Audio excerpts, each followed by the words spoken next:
Signorinoi, kai signoroi. Bonam vesperam. Senhoras e senhores, boa noite. La Espiritisma Urba Alianço, bonvenigas tiuin. Aliança Municipal Espírita dá boas-vindas a todos. Nuni havos musicam apresentadam de grupo vocal A Caminho da Luz. Nós teremos agora uma apresentação musical do grupo vocal A Caminho da Luz.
Nidancas ala Grupo Vocal A Caminho da Luz, por Ilia Bela apresentado. Nós agradecemos ao Grupo Vocal A Caminho da Luz pela bela apresentação cultural. Ni invitas niam fratum Francisco Goulart, por fare la commend Sampredium. Convidamos agora nosso irmão Francisco Goulart para fazer a prece inicial.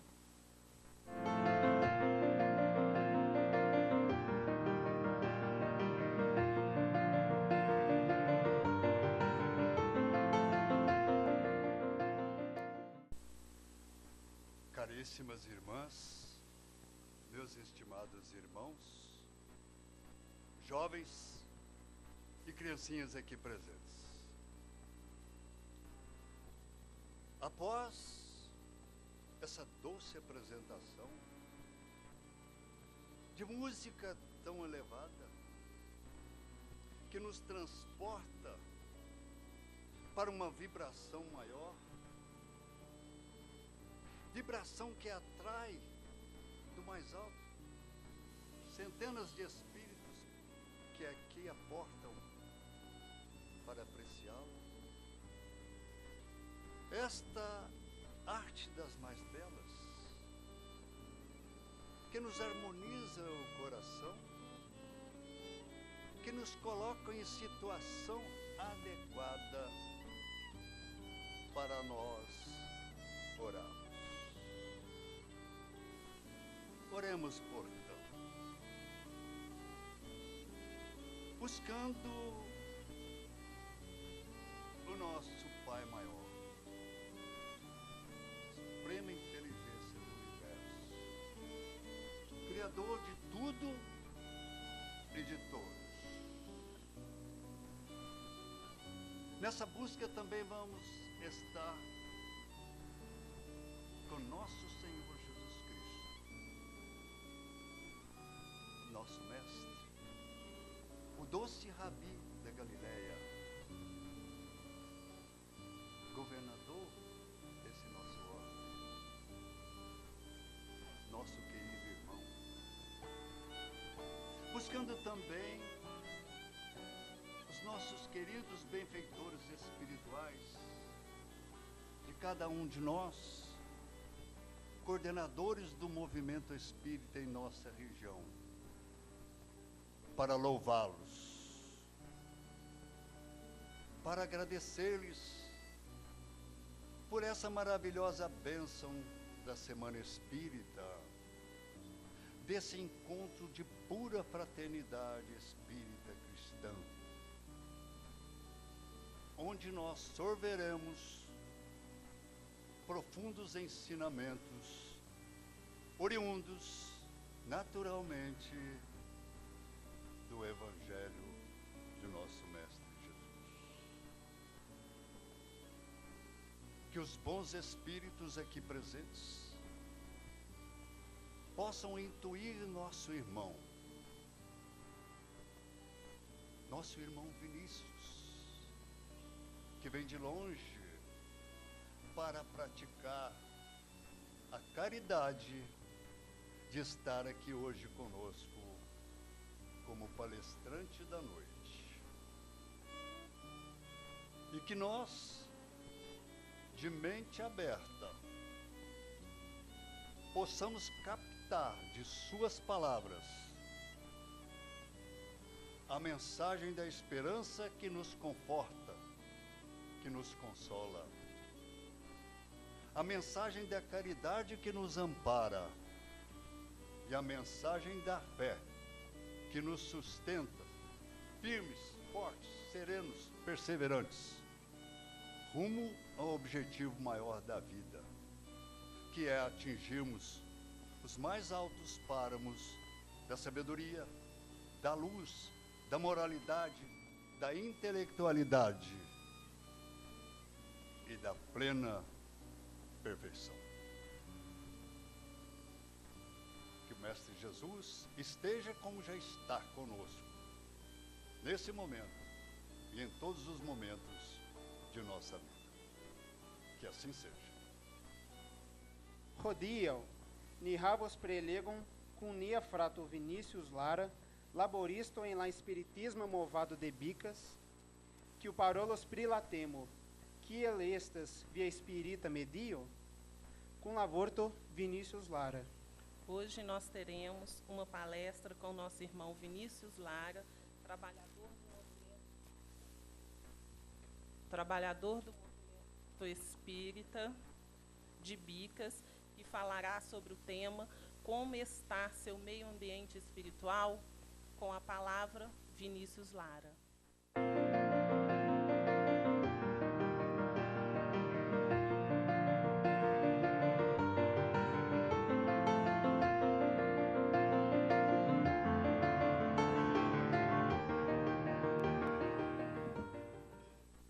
Amigos, muito boa noite a vocês. É uma alegria participar desta Semana Espírita na cidade de Barbacena e nos propomos, ao longo dessa conversa, somarmos algumas reflexões oportunas a respeito da nossa relação com o estado de consciência do Cristo, que é o estado da nossa própria emancipação interna, uma vez que somos conscientes de que vimos repetindo de maneira seguida e desastrada inúmeras existências de comportamentos desnecessários, de comportamentos superficiais no campo da nossa identificação com Deus, da nossa busca por uma experiência mais profunda, verdadeira, substanciosa com o Senhor da vida. Daí, toda e qualquer reflexão no seio das nossas atividades dever se projetar para esse elo de ligação entre a nossa essência mais profunda, que é a herdeira da genética do Criador, um religar da nossa essência com a própria casa do Pai. E quando somos convidados a tratar do tema como anda o seu meio ambiente espiritual, temos um palco aberto para inúmeras reflexões. E dentre todas elas, iniciaremos a nossa reflexão da noite conversando um pouco sobre o tempo. Porque de todos os animais que povoam o nosso planeta, nós somos convidados a convir de que apenas nós, homens, possuímos consciência do tempo. Ainda que seja bem difícil lidar com essa força que permeia todas as nossas existências, que se torna marco fundador ou finalizador de experiências, lidarmos com esse tempo que acaba se cumprindo para nós como um mapa no qual nós situamos esta existência e todas as outras que tivemos. Somos os únicos que conseguimos ter, nesse plano do nosso desenvolvimento, reflexões sobre o que o futuro nos reserva. Afinal, não acredito que alguém aqui tenha visto um cachorro financiar uma casa ou se programar para fazer um curso superior. E somos também os únicos capazes de nos apegar ao passado, como a experiência que não se foi. A concepção que nós criamos a respeito da passagem do tempo, da própria construção dessa força, passa pela nossa crença religiosa. E é quando o tempo se incorpora ao nosso entendimento de Deus que encontraremos nele. De uma vez, recurso valoroso que pode nos ajudar a crescer, mas, em contrapartida, pode também se tornar fonte de muitos sofrimentos. No final do ano passado, nós vivemos um frenesi em torno das doutrinas espiritualistas, ou de algumas delas, a respeito da tão famosa data 12/12/2012. Muitos indivíduos venderam todos os seus bens, se mudaram para comunidades nas quais esperavam que o mundo terminasse. E imagino quão grande deve ter sido a frustração naqueles que dormiram, abrir os olhos no dia 13 e ver que não houve mudança física. Para justificar esse ciclo que se encerraria para nós, o grande argumento foi a retomada do calendário maia, que falava do fim da nossa era. Porém, quando nos referimos ao calendário maia, estamos nos referindo a uma concepção teológica de tempo, que é o tempo visto pela visão pagã. E como se dava essa construção temporal?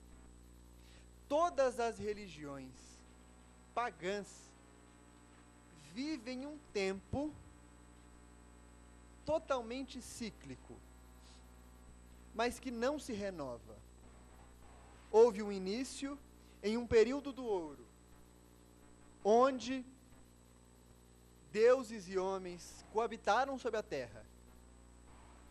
Por uma falha humana, as almas superiores se afastaram e os homens permaneceram sós nesse plano.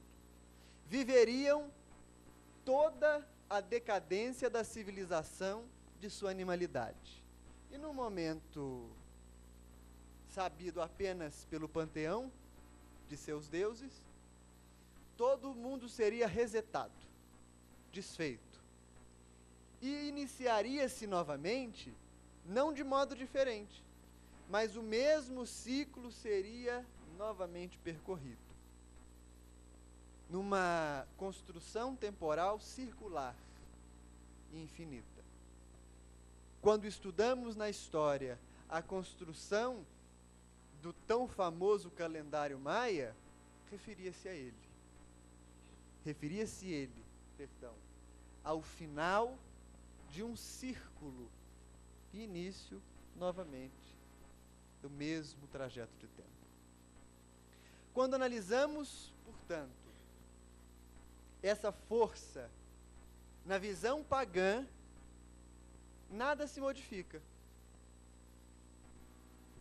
Mas somos forçados a compreender que, ainda que nada se modifique, existe uma preocupação com a passagem desse tempo, porque cedo ou tarde serão convidados os homens a vivê-lo novamente. Daí, nós observarmos reflexões muito oportunas em pensadores da antiguidade clássica a respeito da regra de convivência interpessoal, a respeito do zelo pelo ambiente, a respeito das maneiras melhores de se gerir política, de se gerir economia, de se gerir um Estado. A consciência de que o tempo voltaria a cobrar a sua conta era muito marcante. Quando caminhamos para a visão temporal monoteísta, e aí usaremos como grande referência a teologia cristã, sobretudo após a sua reformulação debaixo do jugo de Agostinho, de Hipona, Santo Agostinho, que vem assinar as obras espíritas, refazendo muitas das suas construções iniciais, nós percebemos a elaboração de um tempo que já não é um tempo circular, mas torna-se um tempo vetorial. Tem um início e terá um fim. E a vida dos homens diante de Deus só tem importância neste fim. Todo trajeto é um trajeto passível de mudança, se no momento derradeiro a alma decide-se por Deus.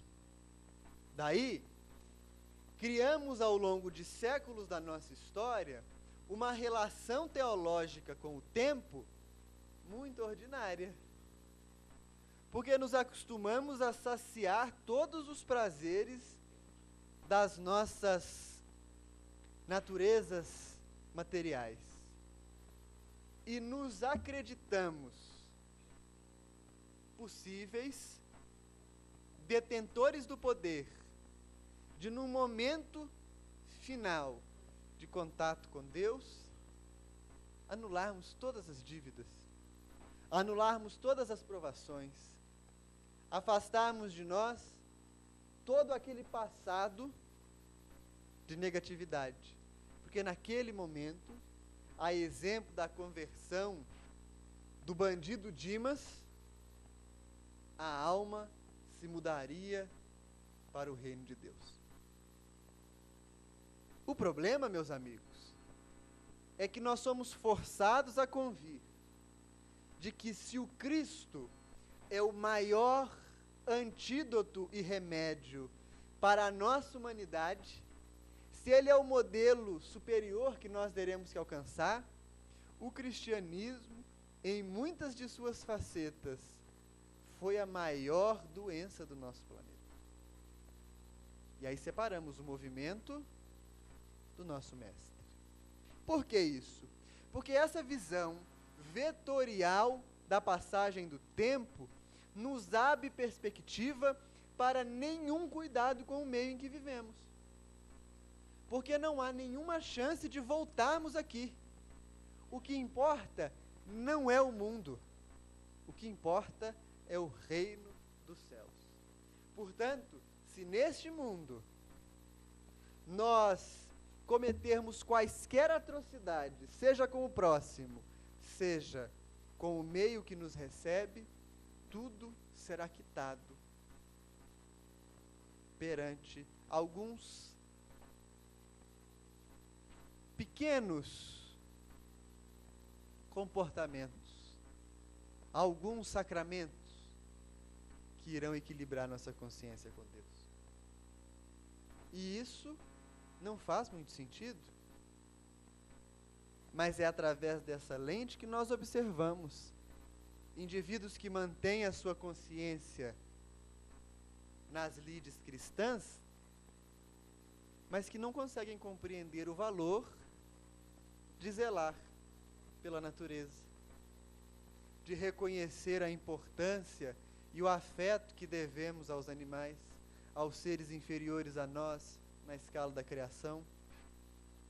Percebam, enquanto nos movimentamos por essa visão vetorial do tempo que nos conduz a Deus, cometemos inúmeros deslizes, mas erramos honestamente enganados, embora erremos. Poderíamos nos comparar ao personagem de uma pequena história que se passa no período medieval, que busca o padre da sua igreja e diz assim: olha, eu pequei muito e eu quero perdão para os meus pecados.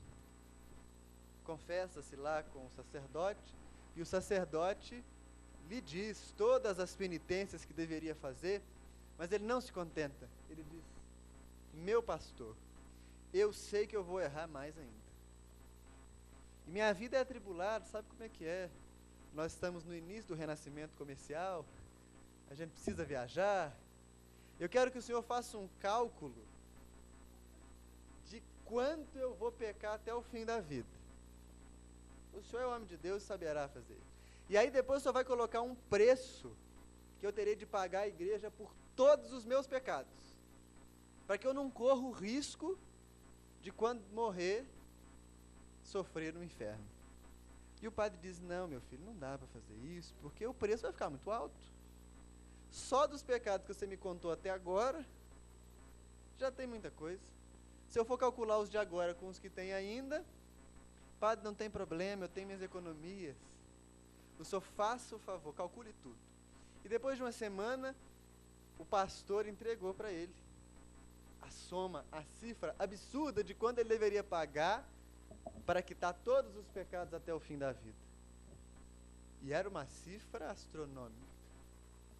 E o homem certificou-se várias vezes: o senhor tem certeza que eu posso errar à vontade agora, né?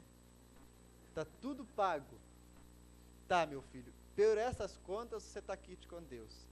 O homem pagou a quantia e o padre ficou satisfeitíssimo pela bolada que tinha conseguido para a sua paróquia, para a sua comunidade. O que não sabia ele é que uns quilômetros à frente, na curva do caminho, o próprio homem estava com um bando de ladrões. Roubou o dinheiro de volta do padre. E o padre diz: mas assim você vai para o inferno, meu filho. Não, senhor. O senhor calculou quanto deveria pagar para nunca ir para o inferno. O senhor não pensou foi nisso, o senhor me desculpe. E levou o dinheiro de volta. Nós agimos assim quando nosso tempo é vetorial. Calculem aí, espíritos. Calculem aí, Jesus, porque eu vou pagar tudo. E aí viramos verdadeiros cordeiros. Mas na curva do caminho nós não resistimos. Roubamos a pele do cordeiro e vestimos a do lobo. Mas o Espiritismo vem reatar laços que haviam sido desfeitos. O benfeitor Emmanuel, na sua obra intitulada Emmanuel, apresenta para nós uma escrita e reflexões completamente distantes do restante da sua produção através de Chico. E quando escreve sobre os caminhos do Evangelho, ele nos mostra quais laços haviam sido rompidos e quais laços nos cabia reatar. Daí a dureza. Era preciso se desvincular daquilo que ainda poderia ligá-lo aos laços viciosos das escolas cristãs que alimentamos com os nossos caprichos durante vidas e vidas. E uma das construções novas que o Espiritismo vem refazer, vem adaptar e nos apresentar numa consciência dilatada, é a concepção do tempo. Porque se ao pagão o tempo é circular, porém sem mudança, se ao cristão vulgar o tempo é vetorial, o Espiritismo nos apresenta, sob as égides do Cristo, uma concepção teológica do tempo em espiral, cíclico, porém ascendente, de modo que a alma viverá sempre as mesmas experiências enquanto a elas for apegada. Mas uma vez que desprenda-se daquelas situações, galgará sempre uma oitava acima na volta do parafuso e se aproximará das esferas do equilíbrio em Deus. Essa mudança, para nós, é por si só libertadora. Se o Espiritismo apenas houvesse nos apresentado um tempo que nos responsabiliza por nossas construções materiais e espirituais na esteira da eternidade, mas a cada instante nos apresentando que não há momento que a alma não esteja se comunicando com o seu destino, se ele apenas houvesse nos apresentado essa realidade, já seria um complemento vigoroso para as nossas caminhadas espirituais, porque somos escravos do tempo. E se pudermos refletir ao longo da semana sobre a construção e o papel de uma concepção cíclica do tempo em nossa responsabilidade para com o meio ambiente exterior, o Evangelho é sábio demais, né? As Escrituras são muito profundas. Se eles se calarem, as pedras falarão. Nós, religiosos, nos calamos e hoje vemos os movimentos descrentes cuidar do planeta. As pedras falam e zelam pelo nosso habitat cósmico. Mas se o tempo nos ajuda a compreender uma melhor postura para lidarmos com o meio ambiente externo, ele também deverá contribuir para que nós olhemos para o nosso meio ambiente interno. E aí complica tudo, porque quem dera se nós pudéssemos plantar 300 árvores para tirar o peso da consciência. Quem dera se nós pudéssemos abastecer com o álcool que emite menos poluentes para dormirmos em paz. Quem dera se apenas de olhar musgo nas árvores, o ar que respiramos nos nossos pensamentos fosse um ar da melhor qualidade. O saneamento de nosso espaço interno inicia-se numa concepção de constância evolutiva, mas vai encontrar a sua rota mais segura nos ensinos do Cristo. Se relembramos o Sermão do Monte, o Senhor é muito claro quando nos diz: não ajunteis tesouros na terra, onde os ladrões o roubam, a ferrugem o corrói. Buscai primeiro o reino dos céus em sua justiça, e tudo mais lhe será dado por acréscimo. Pois onde colocardes o vosso coração, ali estará o vosso tesouro. Ou onde colocardes o vosso tesouro, ali estará o vosso coração. Esse enunciado do Cristo é lapidar para nós compreendermos o meio ambiente interno que nos caracteriza. Porque é um tal de colocar o nosso tesouro onde não presta, que nós sofremos horrores para nos desvincularmos daquilo que nos prende ao sofrimento. Façamos uma experiência, meus amigos, valendo um copo de água puramente fluidificado. Tudo bem? Eu pergunto a vocês: vocês são esse corpo que todos estamos vendo? Não. Essa é fácil. Essa ninguém vai ganhar um gole d'água. Mas então eu pergunto a vocês agora: se vocês não são o corpo que estão vendo, vocês são as emoções que sentem?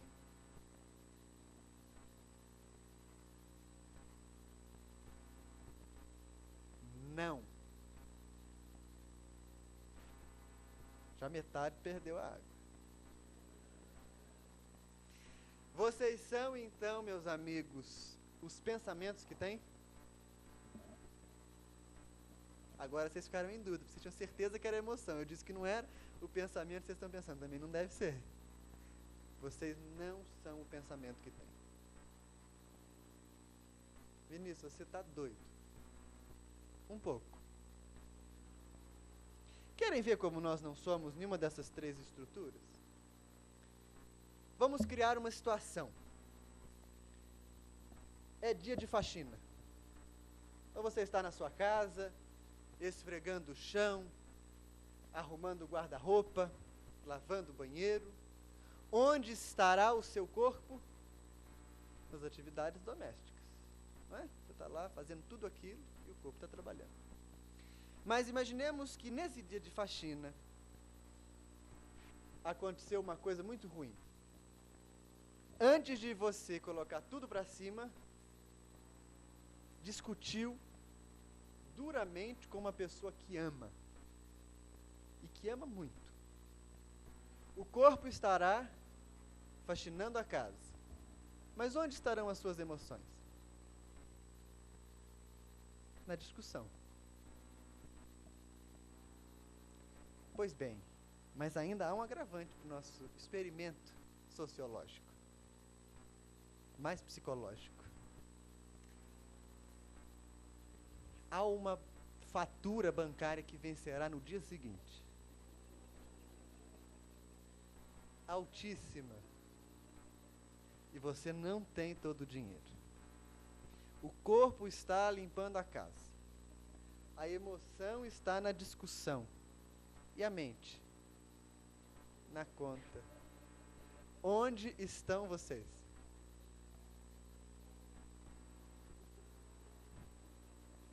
Perdidos. Vejam, amigos, nós somos imagem e semelhança de nosso Pai do céu. Portanto, nenhuma forma nos delimita. As formas delimitam as nossas estruturas inferiores de manifestação. As formas delimitam para nós a nossa personalidade, delimitam para nós as nossas experiências passageiras, mas a essência que nos caracteriza é uma essência divina. Construir um meio ambiente interior saudável é criarmos dentro de nós a experiência da filiação com Deus. Não é nem criarmos a experiência da servidão ao Senhor, porque o servo trabalha à espera do salário. O filho trabalha pela alegria do pai. Nós não trabalharemos por salário durante toda a nossa trajetória evolutiva. Tem gente que diz assim: eu ajudo muito na casa espírita, eu vou lá, todo dia que tem atividade eu vou, porque eu estou construindo o meu puxadinho lá em nosso lar.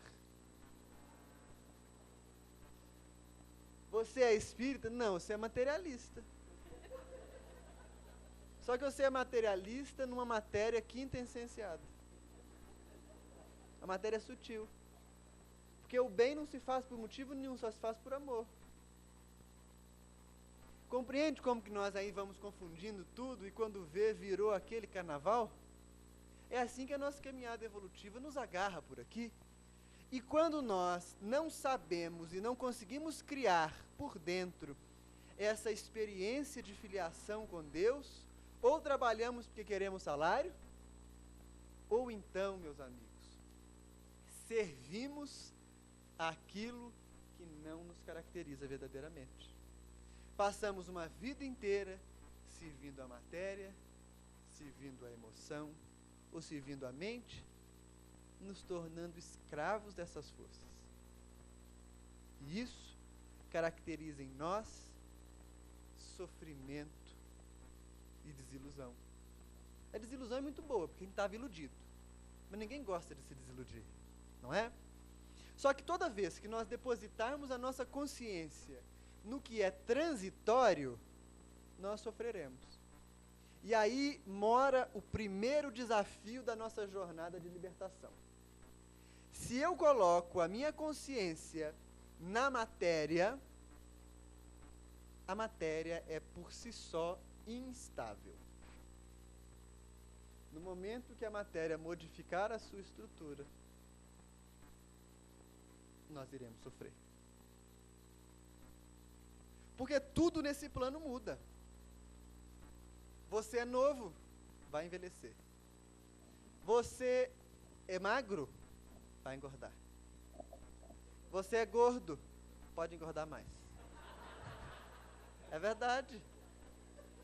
Você tem muito cabelo, perde. Tem os dentes, caem.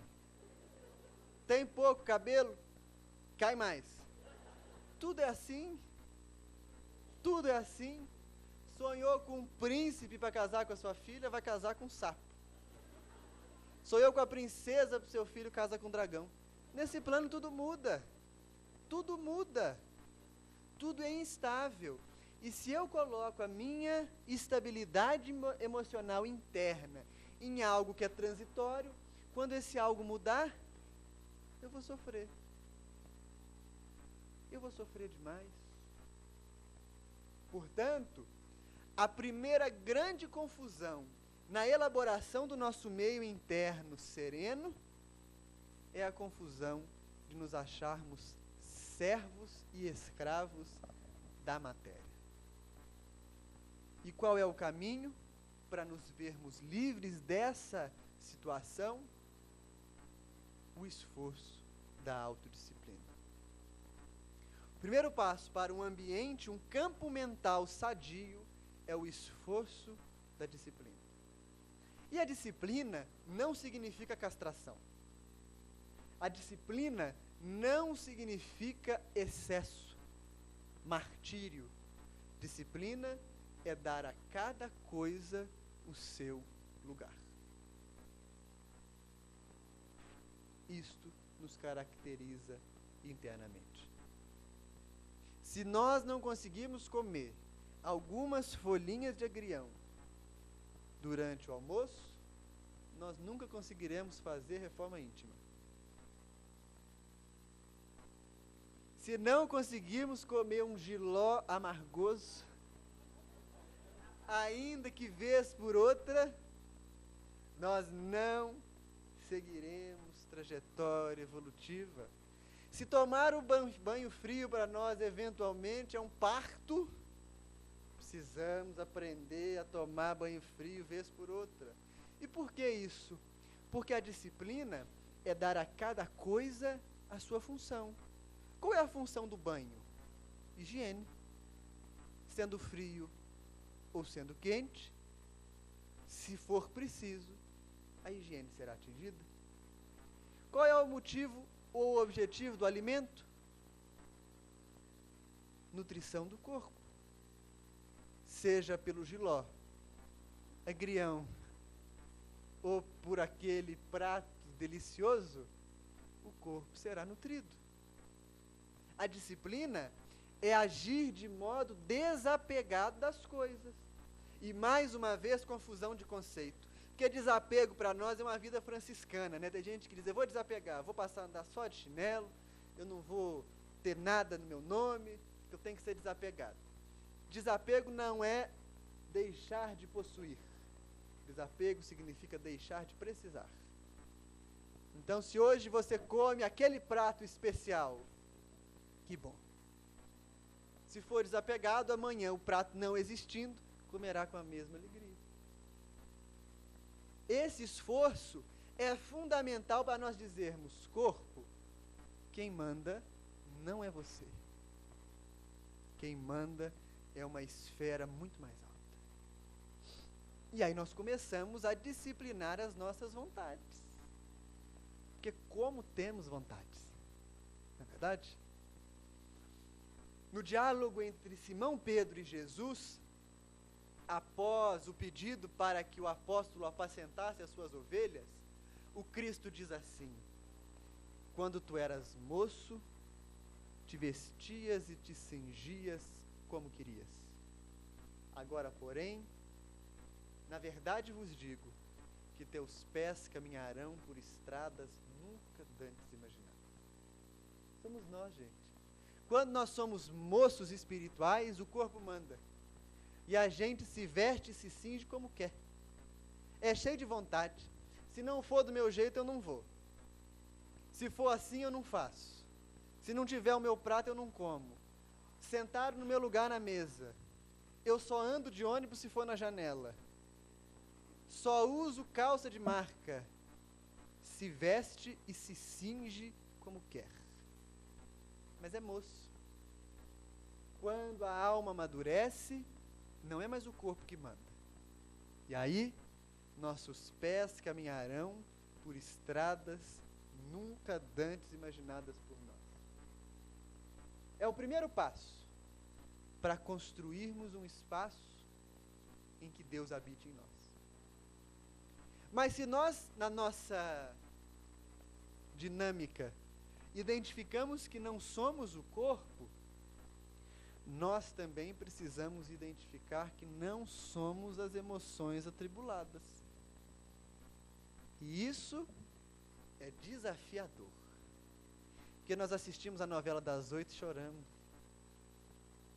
Aí assistimos a um filme, choramos.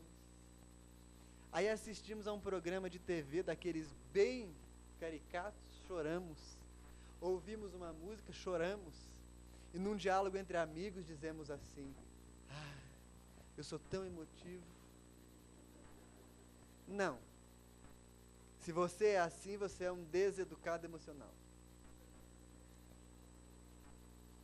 Porque há momento de rir, há momento de chorar, há momento de seriedade, há momento de leveza.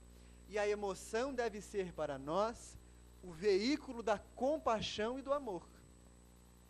Não uma escola para que tenhamos os nossos prazeres saciados.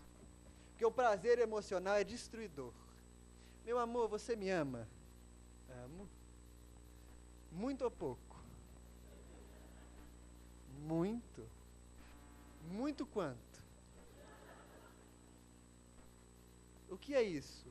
A necessidade que nós construímos para nós ao longo de eras e eras de experiência material, de sermos destacados dos demais, de termos os nossos caprichos internos satisfeitos a qualquer preço.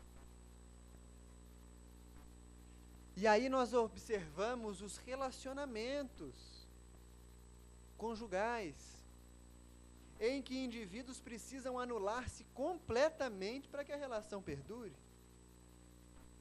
Os gostos, as intenções, os sonhos são desfeitos em nome de uma soberania emocional ilusória. Porque nós também não somos a emoção e não temos que encontrar prazer em todas as coisas. Isso é um susto para nós, né? Eu já tenho que comer jiló. Agora esse excomungado, esse menino, me diz que eu não tenho que ter prazer nem no que eu sinto. O nosso prazer deve caminhar para a consciência reta de que servimos ao Pai. E servir a Deus pode se chocar com os nossos caprichos inferiores. Servir a Deus pode pedir de nós ceder a alguém que amamos aquela última fatia de bolo. Ceder para alguém que amamos tempo da nossa caminhada. Ceder os nossos sentimentos mais puros. Porque o único caminho para sanearmos a nossa emoção é o caminho da renúncia. A consciência de que nós podemos deixar de ter prazer para que o outro o tenha. E são prazeres nas pequenas coisas, não nas grandes. São prazeres no dia a dia. Educar a emoção é nos transformarmos em veículo de amor para todo aquele que convive conosco. É sermos referenciais de compaixão, indivíduos que agregam, que aconchegam, que acolhem. Mas como somos cegos pelos nossos desejos, o que se dá? Eu preciso tirar o meu. Porque se eu for bonzinho demais, esse mundo devora. Não, onde já se viu, tem hora para tudo. Tem hora até que eu não tenho que ser bom. Eu tenho que servir a Deus quando eu estou no templo. Fora do templo, não. Isso é uma ilusão.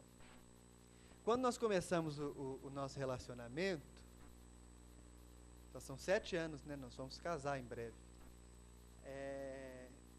Eu sempre tive aversão a shows, a festas, a essas coisas. Eu tenho uma cara de frequentador de micareta, muito parecida com a do Luciano, que já caracteriza os nossos gostos. Mas quando comecei o relacionamento, a minha companheira gostava de ir a shows, né? E começo de relacionamento, ele nunca sabe o que fala. Ela disse: vai ter um show aqui de uma banda sertaneja, eu queria tanto que você fosse comigo. E aí a gente está naquele enlevo, eu disse: eu vou. Pode comprar que eu vou. Mas você não quer saber quem é? Não. Quando é? Não. Para comprar, eu vou. Com você eu vou em qualquer lugar. E foi. Chegou o dia do show. Um frio. Descemos de casa. Não havia um táxi na cidade. Tivemos que ir de ônibus. Estava chovendo. Aí nós fomos no ônibus assim, ó. Porque de vez em quando tinha que caber mais gente. O motorista freava, quem estava na frente ajeitava e entrava alguns atrás. Descemos. Era uma exposição agropecuária. E muito curioso. Os bois estavam na chuva e os homens debaixo de tendas. Os currais estavam invertidos. Quando eu fui para o show, começa a banda a cantar e todo mundo feliz, e minha noiva dançava, pulava, e eu com aquela expressão de missa de sétimo dia. De repente, uma briga. E a briga aconteceu a alguns metros assim à esquerda, e o indivíduo que caiu em cima de mim. Eu também busquei um cavaco para lá. Quando eu levantei, pensei, agora já era. Porque quem está vindo de lá não tem nem ideia de quem sou eu. Levantei já correndo, fui para o outro lado, e quando tudo estava bem, um espírito iluminado abriu um guarda-chuva bem na minha frente. Aquilo ali vai mexendo com a nossa emoção perturbada, né? E eu estava, quanto mais alegria eu via no rosto dela, mais raiva eu sentia. Que ela não podia sentir alegria naquela situação, gente. E eu disse, agora eu vou soltar os cachorros, não tem mais jeito. Ela na minha frente, se desfazendo em alegrias, eu cutuquei o ombro dela e falei, quando ela virar, agora eu vou acertar as contas, virar as costas e ir embora. Quando ela virou, os espíritos têm uma coisa curiosa, né? Eles entram sempre onde não devem estar. E quando ela virou, o espírito que nos auxiliava na tarefa de desenvolvimento mediúnico na época, apareceu entre eu e ela. E ele botava a mão na minha boca e falava assim, cale a boca. Você veio porque quis. Não estrague outra noite. Ser cristão é aprender a renunciar. Quando ela virou para mim, diz ela que eu estava assim. O que foi? Nada. Mas o que você quer me falar? Nada. Você queria dizer que me ama. É isso. De alma. A emoção deseducada nos prende, porque quando nós não recebemos o amor conforme acreditamos que deva ser nos dado, sofremos. É forma. Percebem como o nosso caminho de desprendimento é um caminho dolorido? E que caminho foi esse?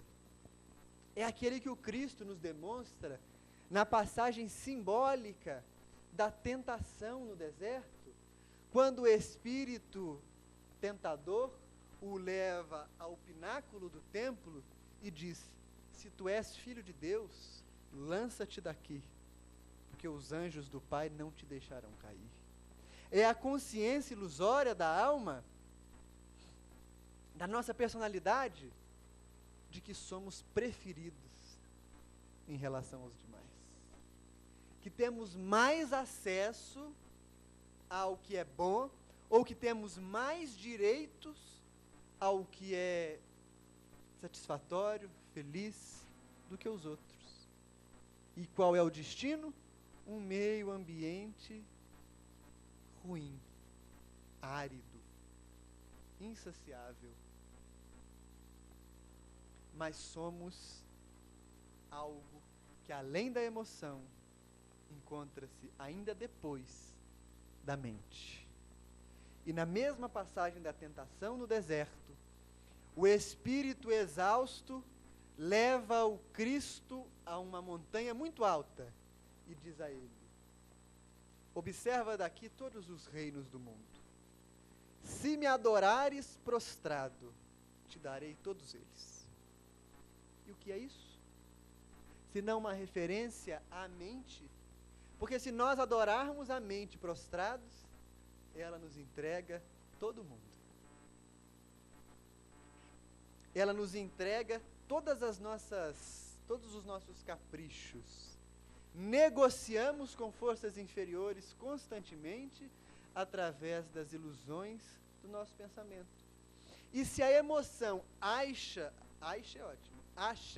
que merece mais capricho, que merece mais atenção, a mente tem certeza. A mente diz assim: tudo bem, tal pessoa ou tal outra são muito boas, mas eu sei de umas coisas. A mente diz assim: eu preciso cuidar do que me cabe. Eu não posso viver para Deus. Isso não existe. A mente diz assim: é melhor você cumprir o seu papel na forma. Todos cumprem na forma. Não se aprofunde mais. Na forma se satisfaz. A mente nos apresenta um mundo descerrado, mas um mundo que é marcado pela última fronteira da nossa tomada de consciência. A ilusão de que nós existimos separados dos outros. A ilusão de que nós somos felizes, separados de toda a criação. Uma grande ilusão isso.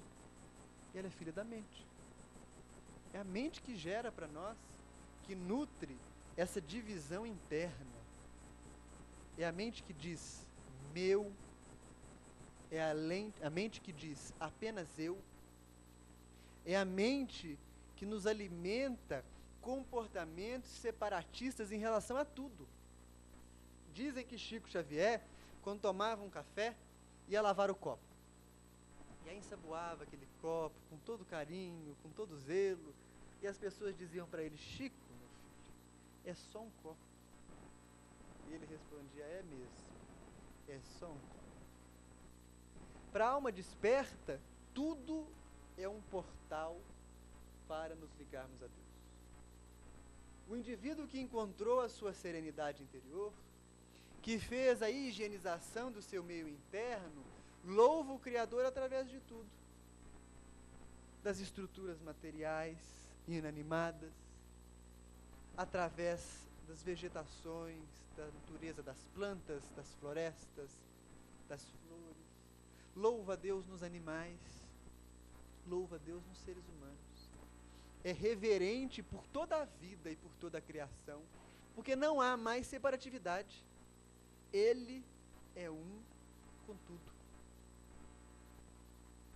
Não é que ele deixa de existir e vira uma geleia cósmica, estranha. Não. Mas ele sabe que é filho da mesma matéria básica, que é a onda criadora de Deus. E ele sabe que o amor do Pai é igual por todos os filhos. E ele compreende que se o Cristo disse: eu e o Pai somos um, também a nós, também a o nosso personagem, também a ele, será dada a oportunidade de dizer: eu e o Pai somos um.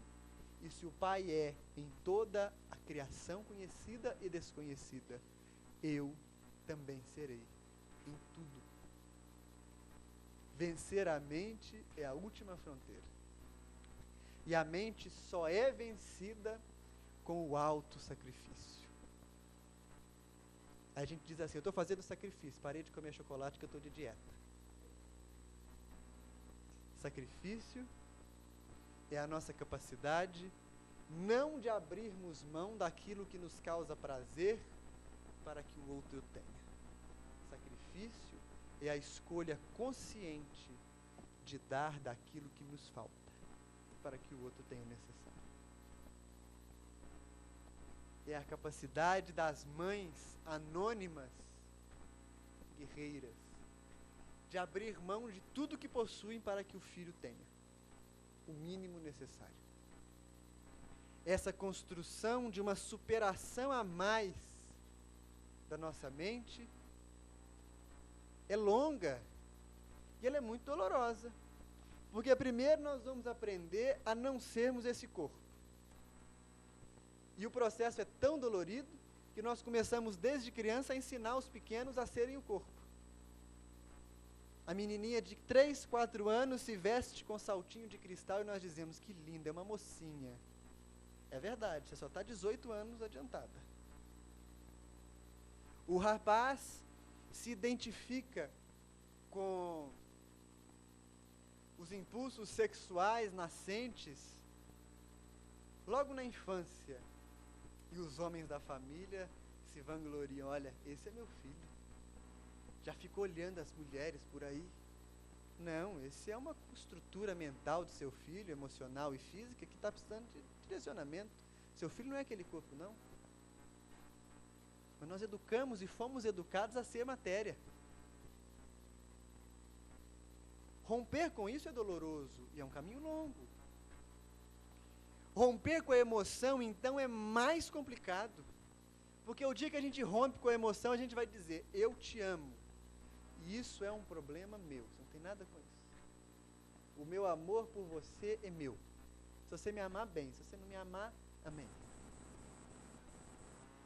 Romper com esse ciclo vicioso na emoção é aquietar a alma na certeza de que, no caminho de Deus, podemos ser solitários, jamais desamparados. Quando chegamos na mente, renunciar à ilusão de estarmos sempre certos, de merecermos sempre mais, pode ser excruciante. Mas o Espiritismo, amigos, nos apresenta a bendita ferramenta do tempo. Deus, diz o benfeitor Emmanuel, não se usa da vingança, se utiliza do tempo. Porque no tempo nós trocamos de papéis. Nós já matamos, já morremos, já traímos, fomos traídos, roubamos, fomos roubados, já mentimos, já fomos enganados. Tudo isso ao longo das existências que nos caracterizam a marcha. Tudo isso em momentos que nós não nos lembramos com esse cérebro físico, mas que ficaram para trás. Muitos desses momentos nós repetimos como os pagãos imaginavam seu tempo. Desencarnamos, tornamos a encarnar, desencarnamos, tornamos a encarnar, vivendo as mesmas experiências, porque respondíamos a elas das mesmas formas. Mas com o auxílio do Evangelho do Cristo, o convite é de que façamos a espiral evolutiva o quanto antes, aproveitando cada oportunidade de queda para novo acerto. Porque não há na lei nenhum impedimento para o erro. É a experiência que caracteriza a evolução.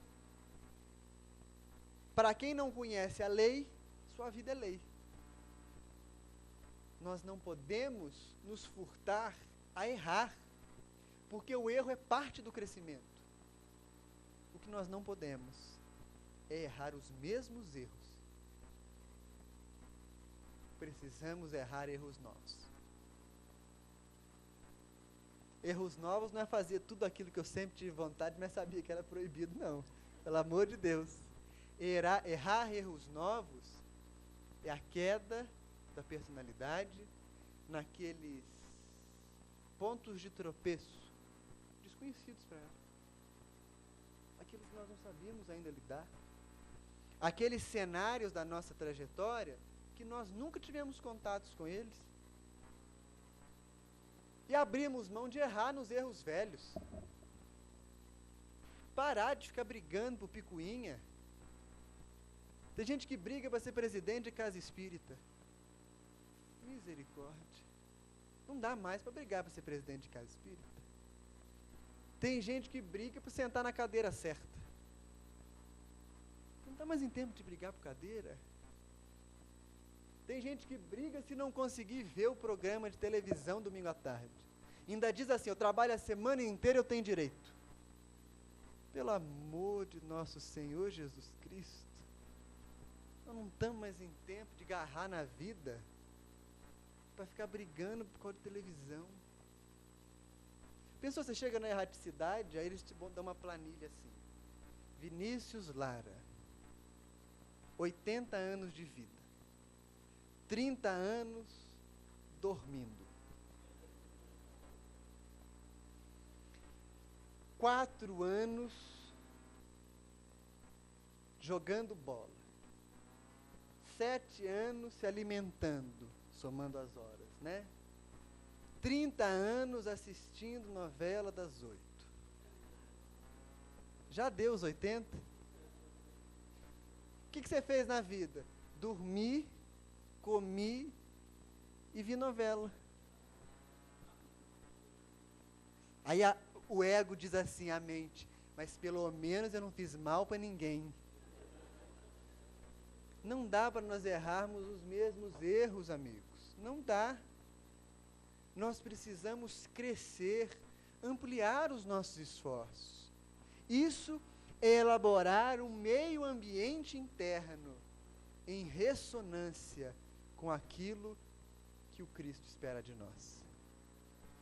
A renovação das nossas atitudes pela pauta da compaixão, do dilatar da consciência, domar dos instintos, amansar dos pensamentos egoístas. O tempo é nosso parceiro, e é ele que fará que modifiquemos o patamar dos nossos desejos e apegos. Mas para isso, é urgente a mudança, é urgente a tomada de novo caminho. Alice, no País das Maravilhas, nos oferece uma reflexão muito curiosa.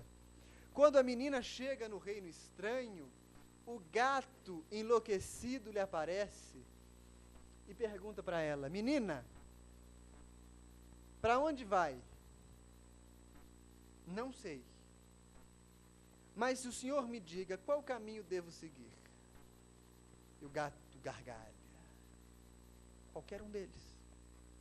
Já que para quem não sabe onde vai, todo caminho serve.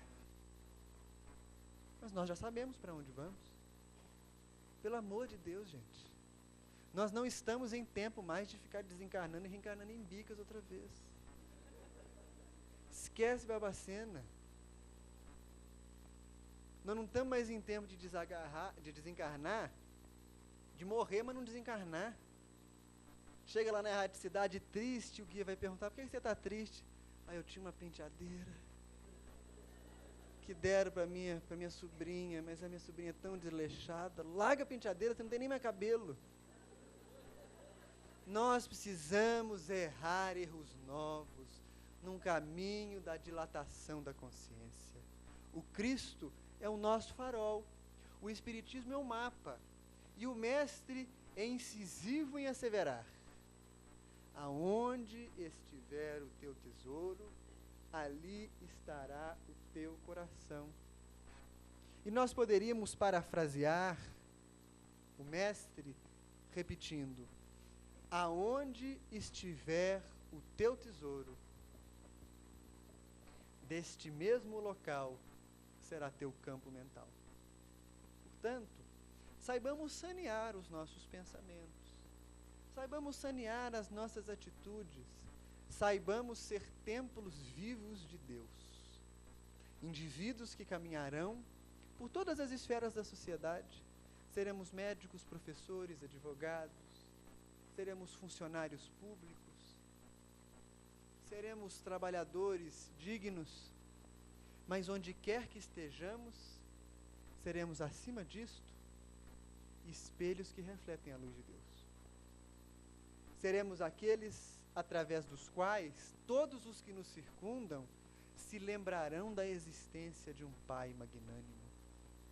Seremos nós aqueles a irradiar serenidade onde há perturbação, calma onde a agitação impera, confiança onde o medo avassala os corações. Seremos nós todos esses, porque aquele que bebe da fonte da água viva, torna-se ele também fonte. Aquele que encontra o seu caminho em Cristo, se torna também ele caminho. Daí, a reflexão da nossa noite é exatamente esta, meus amigos. Qual caminho tem sido o nosso? Qual ambiente caracteriza a nossa personalidade? Que lembrança espalhamos para o mundo? Este o desafio do nosso progresso espiritual. Que Jesus nos abençoe. Muito obrigado pelo carinho e pela atenção. E até breve, na paz do nosso Mestre e Senhor. Que assim possa ser.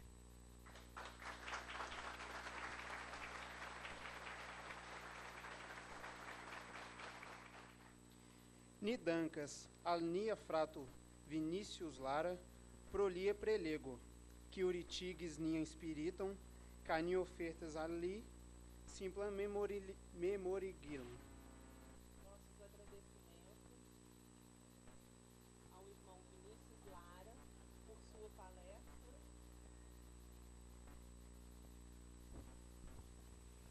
Nossos agradecimentos ao irmão Vinícius Lara por sua palestra, que tanto nos enriqueceu o espírito, e oferecemos a ele uma singela lembrança.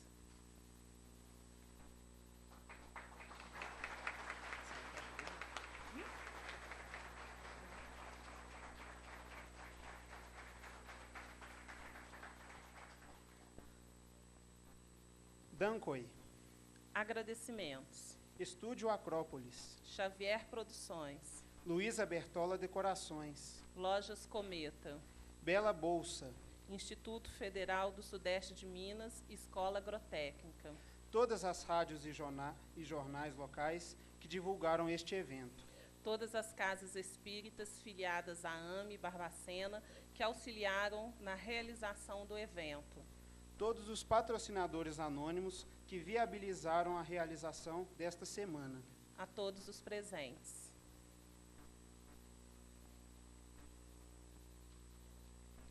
E nós gostaríamos de aproveitar a noite e fazer o convite para 15º Mequidim. É o Grupo Espírita Divino Mestre, que está realizando agora em outubro a comemoração do seu aniversário. São todas as sextas-feiras, às 20 horas.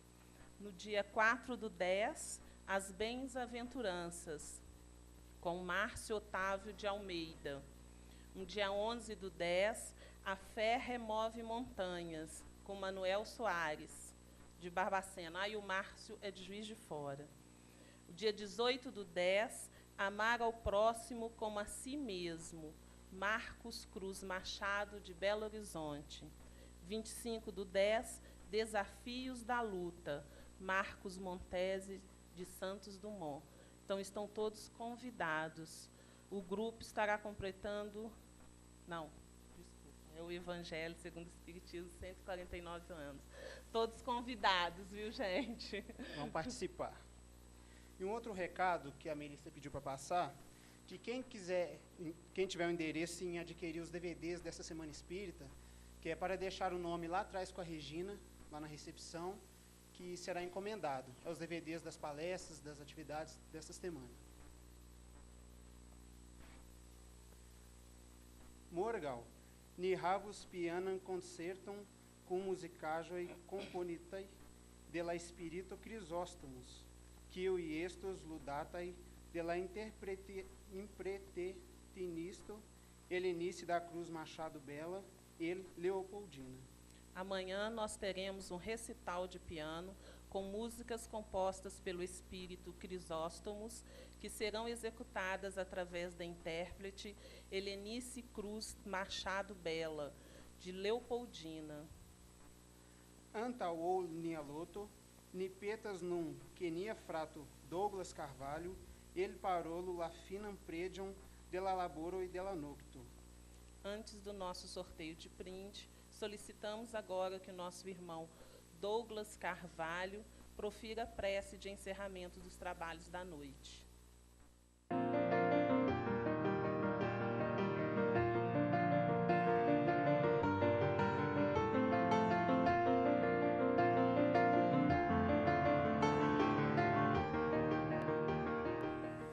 Meus irmãos, é com grande alegria que aqui estamos e com a imensa responsabilidade, depois de alguns apontamentos que o nosso irmão Vinícius veio nos trazer, que possamos juntos, nesse momento, elevarmos os nossos pensamentos até ao Pai, nosso Criador, agradecendo por essa oportunidade bendita, aos bondosos amigos que aqui estão presentes, a Kardec, o grande codificador, que não mediu esforços para nos deixar a doutrina espírita, pois agora sabemos, sem ela aqui não estaremos.